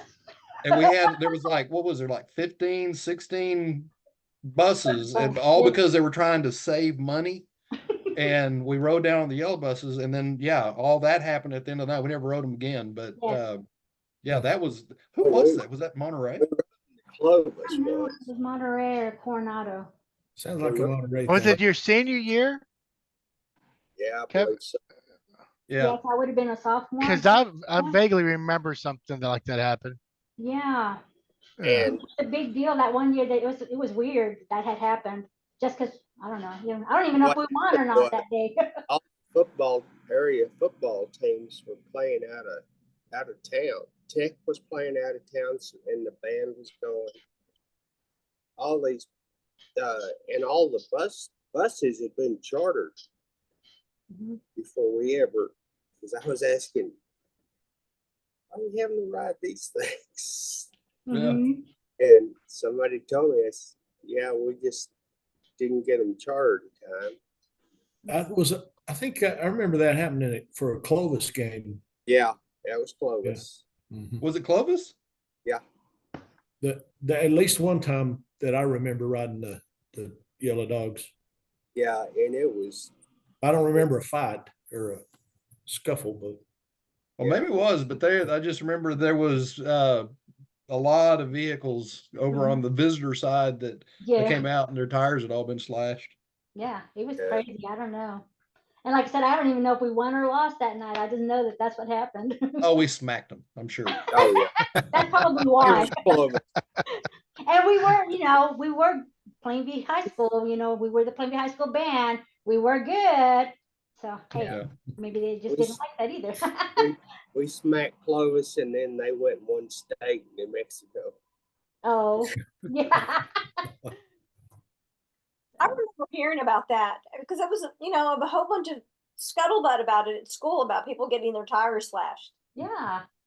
Yeah, because it was just like constant challenges. It was kind of weird. But of course, we were young, we were ready to fight. But OT was like, get in the buses, get in the buses. Okay. Of course, maybe if that was Clovis, maybe that's why every time we played Hereford and Monterey, there was an exceptional amount of security Maybe so.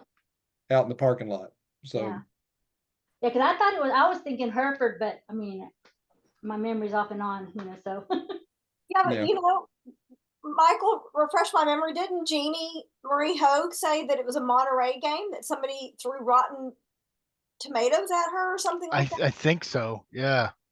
Uh, Either that or Amarillo. Yeah, they literally pelted her with. I think it was that Monterey. was, I think Monterey, my senior year. Yeah, so we would have been sophomores, and that she was already twirling in the band. So Yeah. I think that was my senior year in Monterey. Speaking of twirlers, they're a pain in the ass. What do you think, Carl? Oh.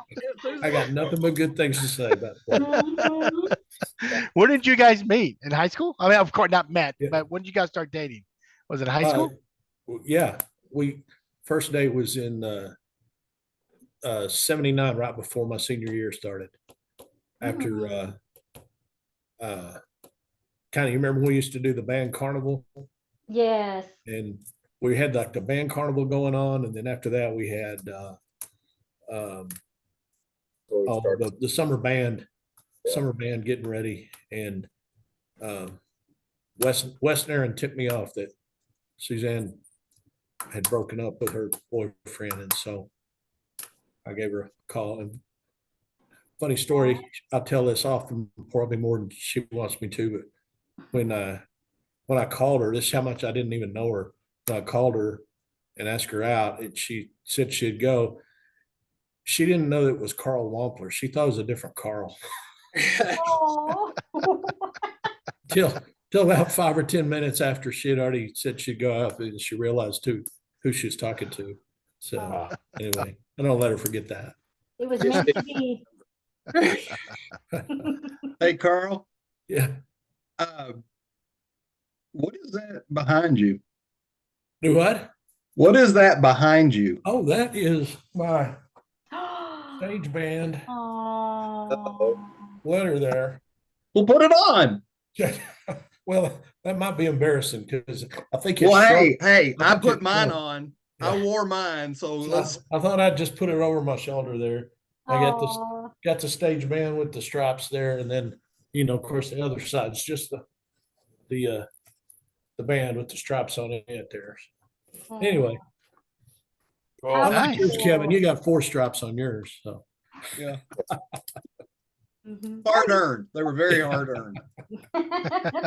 and Cindy does too, I think. Yes, I was lucky. I was fortunate to get 4 stripes. Well, this kid had 4 stripes because again, of our freshman year, and 80, 81, were allowed to march. Oh, And yeah. yeah, and then after that, they didn't allow the freshmen come in, and that's the year we went to state because we're all at 1 year experienced. Yeah. So that helped us, and that was a lot of fun. Murray, you were there. Kevin, we went to Austin. Yeah, Uh, yeah. and we were. They took the top four, I believe, and we're like number 5 or number 6. Yeah, we barely missed it. Yeah, and we would have been marching in the night, and that's when we stepped over the twirlers and the rifle corps and the flags. Yeah. So that was a fun. That was Yeah, really fun. that video is the only one that's online, I think, from playing the Yeah. high school. from Actually, back then. okay. You know what? We talked about that on our podcast. Look at the date. That's not actually our show. It's not? But We did that show in 1980 because I graduated in 81. Okay. And that's online is 1981. So that was the next year. and then we marched to Tech, and I think that was a Tech. We marched at Tech first, and then we went to State in Austin, but that was 1980. Yeah, you're right. I didn't even think about 80. that. You're right. I was in tech band, and I volunteered to help at the UIL at Jones Stadium, and I remember watching y'all from in the tunnel on the. Mhm. So who did you Visitor pay off to side. get our sweepstakes? Do what? Who did you pay off to get our sweepstakes? Yeah. Yeah.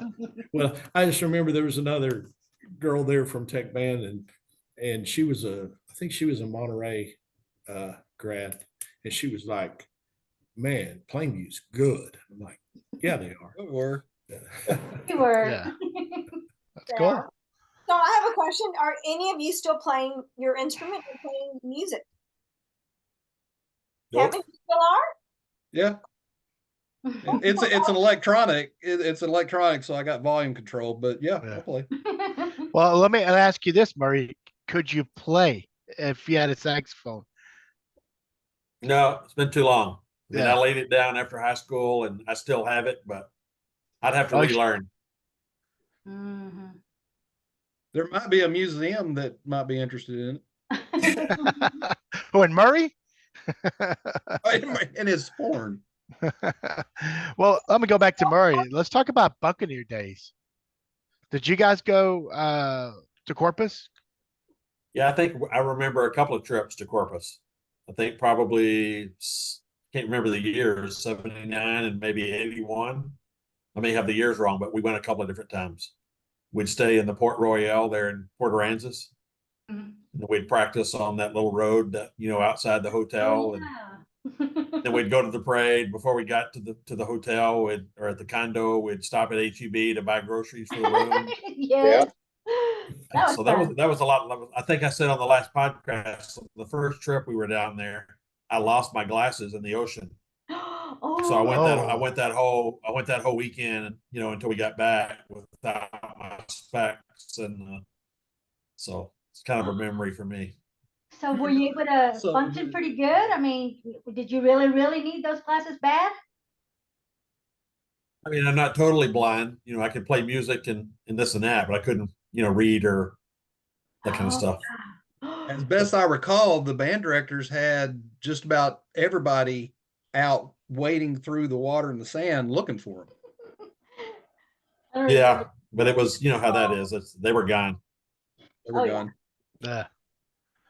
Yeah. Kevin, you want to bring up the tape? Well, let's see.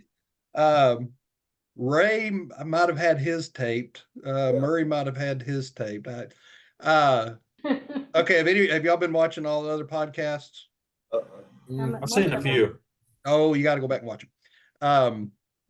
There was several questions that were brought up about the rumor Sponsor. that there were the chaperones were taping Yeah. the doors. Oh, yeah. And Oh. as I said before, yes, it is true. Because my parents were chaperones. And again, Michael, I say it wasn't because of me. Well, maybe it might have been. But anyway, after, well, I don't even know if we'd left yet, or at least by the time we got back home, people were, a few people, and you know who you are, were coming up to me and saying how cool my parents were. Yeah. And, you know, I was like, do you know my parents? They're not cool. But but you know, in talking, it's like, oh yeah, you know, we were caught outside of rooms, and you're, you know, you're, because back then, if you were caught doing something that you, and it did happen. I don't remember who it was, but somebody got caught, got in trouble for something, and they were sent home Yeah. from the band trip. So yeah, it could have happened, but there were these special select few were coming up telling me how cool my parents were because they got caught outside of the rooms, you know, after curfew, and my parents didn't turn them in. And, you know, because that definitely would have been a ride home. But yeah, but like I say, it wasn't everybody, but and I don't know if it was really any other parents other than mine. And all the tape may have been on my door, but it was, you know, they were checking, you know, and I don't know who was on duty at the time, but there was the two particular people that I think the first two that actually told me what happened, said, yeah, we left our room and noticed there was tape on the top of the door, and they just stopped in the tracks and just waited outside because they knew they were busted, and waited for whoever to come around the corner. And, you know, they just told them, it's like, well, go back in your room. I got my eye on you. So First night we were there at Corpus or Port Aransas, our our lights went off in the bedrooms. I mean, the breaker blew or whatever. I don't know what happened. And we didn't have any air conditioning. And it was hot. And so we were going to open the door and let some breeze come through. And it's taped. you. That was your excuse? Yeah, Story. wink. Sticking Yeah. to it. Yeah, we even unwired all the outlets. And No, you didn't. Ray, you seem so sweet in band. You did that? no, it was legit. Our circuit blew, and they had to come fix it the next day. The kitchen and living room were okay, so we stayed up all night because it was so, you know, miserable without an air conditioner. Yeah. And you guys try to sneak in any alcohol, Kevin?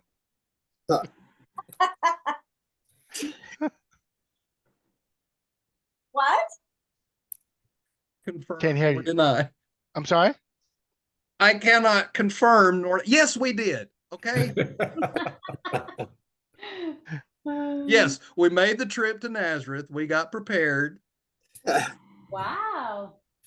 Oh, so no one checked like the luggage for like liquor bottles Guess or anything? not. No. What did you guys buy? Liquor? I assume it was liquor. Oh, no, it was Coca-Cola. With what? Jack? It was Murray, what real- about you, man? No, I mean, I didn't sneak anything in. You were Oh, just he's I so pretty well good. played Good by the boy. rules, man. well, he couldn't see to find the nearest convenience store. Sorry, Yeah, that Murray. year I couldn't. You're right. So I mean, that's got to be some fun story. What other stories, man? I mean, it's some bus 3, right? I bet that was a crazy ride all the way to Corpus. That's all the Hispanics in that bus. Come on, Cindy, spill the beans. I can't remember a lot of the stuff. I rode the first couple of years. I rode whatever bus my boyfriend at that time was riding. He was older than me, so I don't even remember too much of that. Honestly. She's not Okay. gonna tell. Huh? I said, you're not gonna tell. No. No. Did you not ever get any stories from you know who? I'm sorry. Did you not ever get any stories from you know who? Are you asking me? No, I'm asking Michael. Oh, who's who? Remember James? Oh, no. He never called me back, which Oh, is I thought okay. you told me it was Eh, next Friday. Okay. No, it's okay. It's cool. Yeah, I've been trying to get a bus 3 show on and get all the Hispanics here because there's some crazy mofos in that damn bus. I'm not gonna lie. When And I I was on there, think, I was sweet. yeah, you open that Never bus on door that and bus. smoke would come out. It was like, No. I think my No what way. Cindy, wasn't my mom and dad on that bus? I think they were on 3. Probably were. But you see, that's like I said, the first couple of years I got on whatever bus my boyfriend was getting on. So he wasn't always number 3. So okay. My mom and dad were sponsors too on one of them, and my dad would play poker with the kids on that bus. So I don't remember what bus that was on. It wasn't mine, but Did it take they their had a money? blast. Huh? Did it take their money? Oh, I don't know, but he was a character, so they had a blast on whatever bus it was. Oh, nice. Well, what other questions do we have, Leaks? You want to jump into the licks since that was mentioned already? Hey, let's talk a little bit about just school in general. Like, Yeah. who got licks? The two, I remember the two people being really well known for their licks. I never got licks were Burks and McBee. McBee. Yeah. oh yeah.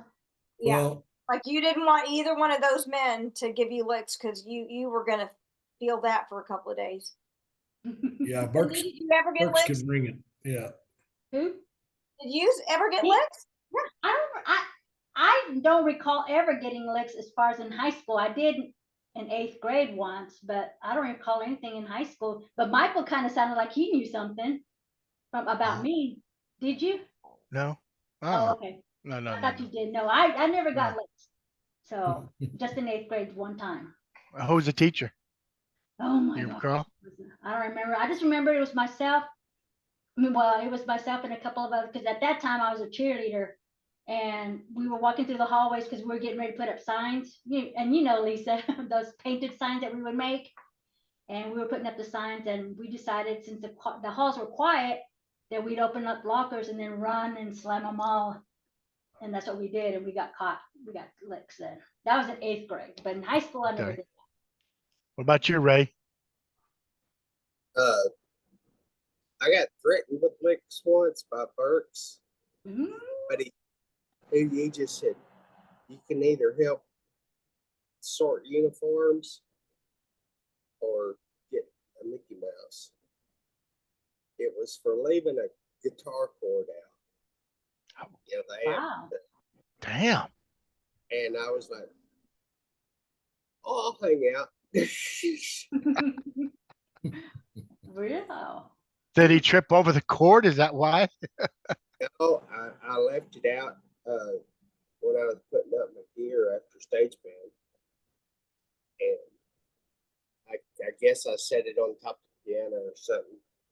Because we moved it back in that corner of the locker room. Or in that locked. So nobody get in there and mess with the trap sets and the guitars and stuff. But yeah, he wasn't too happy. I was like, it's a hard. Well, Murray, what did you do to get licks from Oh, Burks? we were shooting rubber bands in the band hall. at Oh, that's each right. other. That's right. Both times? Came in, so no, I only got them once, but I got 3 swats, and that was enough. Damn. 3. And that's the only time you ever received it? I'm sorry, Ray? Yeah. I was afraid of that Mickey Mouse. Yeah. Explain that. I don't. That's an OT Ron thing. I witnessed that one day with Wayneberry and Lane Langford. Yeah. This was after school, and they were, I don't know, horse playing, and one of them was chasing the other one around the back of the band hall just as OT came out of the office, and they were running, and he stopped them right there, and he pointed out to them how many dollars worth of sousaphones they just ran by and could have damaged. And boy, he gave them both a Mickey Mouse. And, you know, I don't know how hard he was swinging it, but man, by the time they got to the end of MOUSC, they were hurting. They were hurting. Ah, okay. That's funny. Yeah, he Wow. spelled it out on them, and I saw him do it both right there. I mean, Oh, The entire was- Mickey Mouse. yeah, I forgot was he brutal. did. He did mouse. Yeah. Yeah, I Wow. forgot all about that. I I know knew I that. didn't want I'm any of glad- that. Yeah, but Murray? I'm glad Burks couldn't spell. I only got yeah. I think he gave me like two licks one time. I don't remember what I did, but I remember Mr. Edwards. He was our freshman band director, Yeah. and 2 days in a row, I got licks from him. And the only reason I remember that is because stage band was right after freshman band, and I, of course, wasn't in stage band yet, but I knew some of the guys that were, and they saw me coming out after I'd gotten licks 2 days in a row. And the one I do remember was Denise Simmons. You know, with trombone players, we had those little spray bottles to spray our slides. And I don't know what we did. We're harassing Denise, and she took her spray bottle. And I'm just sitting there by this point, I'm just sitting there, and we're right in the middle of the band at that point. And I'm just sitting there acting like nothing happened. And she took and sprayed me right straight in the face with that spray bottle, just as Mr. Edwards looks over there. And so he gave Denise and I both licks. Because you got sprayed? Yeah. Yeah. And I got sprayed. So, Oh, Jesus. and I'm sure I didn't do anything to Denise. I'm sure I did. What about you, Mr. Box? Yeah. Yeah, I got a few. Got a couple of them from. Hey, you know what? Mr. Edwards, he was a mean SOB. I had him in 6th grade. Okay, I'll fess up. All the licks that I ever got, I deserved, except from by him. And in 6th grade, he gave me licks. I promise I wasn't eating them, but I had a bag of candy in my pocket. And just, when we would play or whatever, I mean, just like right now, you move around and that plastic that, it would rattle. And he stopped the band and, zeroed in on me, and it said, Mr. Box, I need to see you after class. And he gave me a busting, and I did not deserve that one. But after that, it's like, what the hell? I might as well get him now. By Mr. Burks, yeah, I got in the paperclip incident. I got one from that, and then there's another one, and this is kind of OT's deal. And again, I checked with him. Brent said it was okay, but there was senior year. We went over to the football field. I guess it was bad weather, or I don't know what the deal was, but anyway, went over to the football field parking lot and practiced our show. And then we you go back to the school and finish practice. So Brent was riding with me, and everybody that drove over, you wanted to be first back so you could park right outside the band hall on the street. Mm-hmm. And so, man, we hopped in, raced back over, got a really good parking place to where I could see out my side view mirror. I could see the door to the band hall. We're just sitting there. Everybody else is showing up and mingling outside, and little by little, they're all going in, and we were just chit chatting. And I kept watching the mirror, and I never did see OT walk in. And we were just sitting there, I promise we weren't doing anything but talking. And I don't know, about 15, 20 minutes later, Brent says, "Hey, you think we need to go in?" It's like, well, I don't know. I guess I never saw him coming. Well, we get out and walk across the parking lot, and we hear the band playing, And Oh we, shit. oh shit. Mm. So we ran around the building to the hallway door, and we come in and we're standing there. We're both like, okay, how do we do this? How do we get in without him knowing? And so we came up with this plan. We waited until we heard the band playing, and then we were just going to kind of creak up, because you remember those big doors, those big double doors on the band hall, when they closed, they banged. Mhm. And we were thinking, okay, let's just, crack it open a little bit and slide in when they're playing, and maybe he'll never notice. So the band's playing. I crack open the door for Brent, and he goes down on all fours and crab walks into the band hall. And of course, then he slides into the first available chair. Well, the band stops, and I wait for a little bit, and then the band starts again. I open the door, and I figured,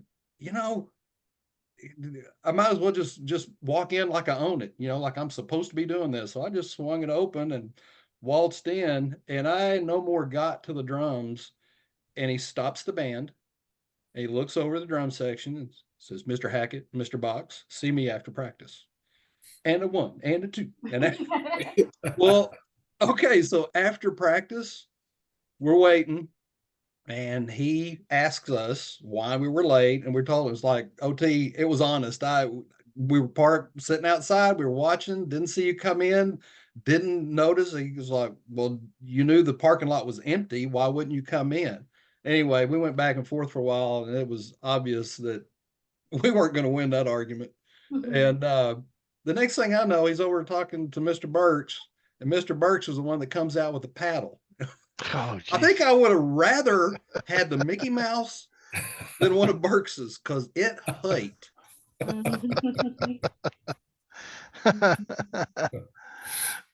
Well, damn. Well, guys, it's been a couple of hours. Wow. We appreciate it. Had a lot of fun Yeah. going back. Enjoyed it. Yeah, thank you. But I'm gonna start with Carl. Any parting words about stage band, or even high school? No, I mean, it was, great experience for me. And stage band, just a little more relaxed. Got to know some people I never would have probably got to hang out with. For example, real quick, Johnny Turpin, he was Mr. Best all around, but he would park out on the street, get the good parking lot. And in my sophomore year, I was still in athletics. Well, Johnny was too. Well, rather than have to go out and thumb a ride, Johnny and I would stand by the stage, by the band hall door. And as soon as the bell rang, we're hitting his car, and we're first, because that's a big deal to be first to the field house. And so, I got to share a ride with Johnny. So I got to know him, and, that was kind of cool, and got to be friends with, guys like Claude Lusk and Brent Harrison, and just some of those people I probably would have just kind of passed by had I not had the opportunity. So it was fun. Cool. Murray? Yeah, guys, my computer's about to die, and I left my charger at the office. So anyway, it's been fun. Michael, thanks for having us. Lisa, thanks for having us. Good to see you, Ray. And I've seen Suzanne and Carl, periodically. Cindy, good to see you. Kevin, you as well. And it's been a fun night, and I hope all of you are doing well, and I hope 2024 is good for the rest of you if I don't see you until we get into 2025. All right. Take Thanks, care, man. Murray. We enjoyed it. Kevin, what about you, man? What memories or Parting words. Birds. parting words? Yeah, I mean, it wasn't easy. I mean, it was, I enjoyed it. I mean, looking back but I also remember there's a lot of times that it was pretty rough.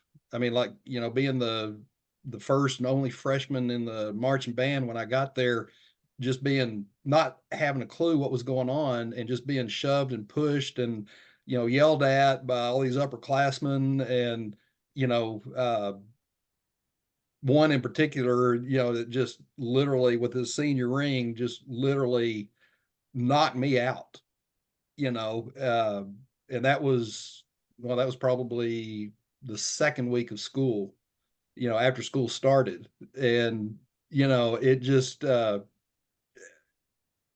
there's some things, of course, as you become from a freshman up to a senior, your whole personality kind of changes. And, I gotta say, I was a dick back then to a lot of people. I owe a lot of people apologies. I wasn't always, I'm a really nice guy, but, ego and all that. But in spite of all that, it's like all the fun we had, the stories that I could probably sit here and, write down a book of all the stories, the funny stories, it was, there were great times, a lot of great times. I think, Carl, you remember, was it John Weatherly? Was that Yeah. his name? The Yeah. drummer? Okay, Uh-huh. him and Marlon Curry they took me under their wing when I came in, because they were a year ahead, but they kind of befriended me when I got in there. And I remember, John and I just skateboarding everywhere, everywhere we went. And even the next year when he was going to let his hair grow out over the summer, and then he put a rubber band and pulled his hair up, and then through band practice, that rubber band started working. I mean, he had a Gene Simmons thing looking. It was started sticking way up, and then sure enough, OT went over to him and asked him, "What is wrong with your hair?" And then, of course, the gig was up, and he had to go get his hair cut. But there's a lot of funny stories. A lot of good times. And yeah, I mean, we really, leaned on each other and protected each other, and, made a lot of good friendships during those years. Good. Cindy? Uh, the same thing. I just love the friendships and all, and just want to thank you guys, you and Lisa. Michael, still's a goofy guy that I remember. Lisa, you're still as beautiful as you were back then. I just can't believe it. You're just What the hell? Am I ugly or what? I'm just kidding. no, you're funny. I always thought you were funny and cool. And the guys, of course, I remember them that way. And Kevin's exactly the way he was back then, but he wasn't a D. He was cool. He was a nice guy. He really was not a D like he says. So just take that out of your head, Kevin. And the rest of you guys, I always looked up to you guys. So it's nice to be here on this podcast and listening to all these things again. Well, we're glad that you made it. Thank you. You joined us. Yeah. Ray. Well, I'm just tickled to death we got to do this tonight and share these stories, and, kind of get them down. And it's been a treasure for me. School was school. There were good times and bad, and most of the band times were good times. But I wouldn't trade them. Wouldn't give you $1 for them, but I wouldn't trade them. That's cool. I was gonna ask you something, but I just went blank. Oh well. But anyway, guys. I do have want to ask one question, and it may have been your senior year, Carl, and Kevin will hopefully would chime in. Didn't someone ride their motorcycle down the hallways? Was it your year, Carl, or Kevin? Was it your year? Y'all's year. You're in Ray's. I remember Kevin, something you know what about I'm talking about, Kevin. I wasn't there. I remember hearing it. I remember hearing about it. Yeah. So, My junior year, somebody backed their pickup up there by that cafeteria door and power stalled their truck and just the wind is blowing and blew that black smoke all the way down that, I guess what you'd call the senior hall. Yeah. In the middle afternoon. damn. Wow. That was disruptive. Yeah, we had the class of '85 guys. They broke into the high school and put up a banner that said "Good Morning Campers," and I mean, Lisa and like, no way, these guys did that. I mean, these were little angels, right, Lisa? They were so Straight sweet. laced. Yeah, and they actually pulled off a lot of pranks. They did. Well, guys, again, thank you. Thank you. Lisa, Thank you. won't you and give your parting words and end this, please. Michael, hang on before we go. I do want to invite all you guys and anybody that stays to the end of this episode, go back and watch some of those other episodes. They are hilarious. And even though a lot of those people, you know, I didn't know a lot of, you know, the 85s, the 88s. I mean, I didn't know any of those people, but listen to their stories. They were hilarious. A lot of them are really, really, really good stories. Case in point, Lisa, that cheerleader one with the 280Z, D20. Yeah. cannot even picture all you cheerleaders going to Lubbock in that little 280Z. Drunk. I was surprised about that too. Yeah, and drinking a case of malt duck. Oh, This is the image, the visual. That's hilarious. I was laughing when I saw That that is the only time I ever did anything bad in school. one. You know, like Yeah. Cindy can relate to this. When you're an underclassman and you're looking up to these upperclassmen, you want to fit in, and so you do things that you would not normally do to make it work. Oh, that's funny. I was laughing through that podcast. Yeah. Hilarious. Good. And you know, and Mona conveniently didn't remember it. Yeah. Yeah. I thought that was we all did. Well, Well, my guys, for yeah, this, go ahead, Lisa.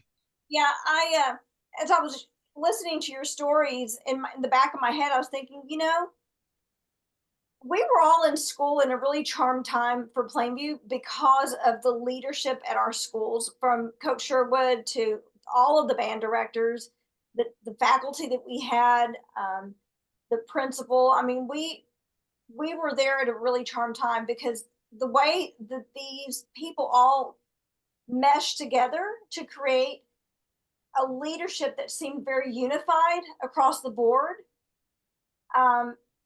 We were really fortunate. We were really fortunate to be in high school during that time because I don't think it's so cohesive like that. My entire family was in education. My sister's an administrator, and I don't hear stories like this where there's a unified school system, you know, in high school with faculty and leadership. And we take it for granted. We lived it. You don't appreciate it until you get to this era or age in your life. And I hope that, you know, reconnecting with each other and reminiscing about these stories makes you realize how fortunate we all were. You know, it wasn't perfect. Nothing's perfect. There are challenges. As I've said before, there were traumas. There are things you wish you could go back and erase. But in the big spectrum of things or of life, we had it pretty damn good. We did. It was great. I love Yeah, it. I kind of agree with you, but kind of disagree because that's the goat knuckle, man. The goat knuckle. That's what Goat knuckle? that was it. That's it. Well, guys, good night. Love y'all. Love all y'all, and Thank you. hope to see you guys in future shows again. Ray, I would like to do one with drum majors. So Jesse Brewer said he would do it. I got to ask Keith Bale. See if you Claude can Lusk. find, see if you can find James Sams. Well, I don't know. Damn. He was my class. Okay. Haven't seen him in ages. He's a doctor in Detroit or somewhere like that. Okay. James. Okay. Well, anyway, guys. Well, Till thank next you. time.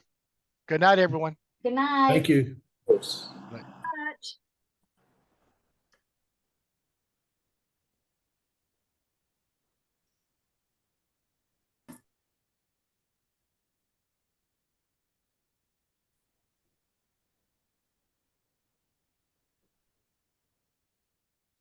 Every show gets better and better. I know. I really, really enjoyed visiting with them and hearing their stories. I mean, you know, what's really evident to me is how bonded they were. You know, when they played in the camaraderie. That's, Absolutely. Yeah. really, really strong camaraderie. How fun. Makes me wish I'd been in band. Yeah. Well, they mentioned drumline, band director who was what was his name? I'm trying to think of the actor. But anyway, they would always say one band, one sound. So everyone played together. So Yeah. anyway, it's late. So good night. We're gonna take a week off. We'll be back in 2 weeks, and we're gonna have some of the class of '82 classmates will join us in 2 weeks. So we'll see you then. All right. See you then. Peace and love. Everybody. Thank you.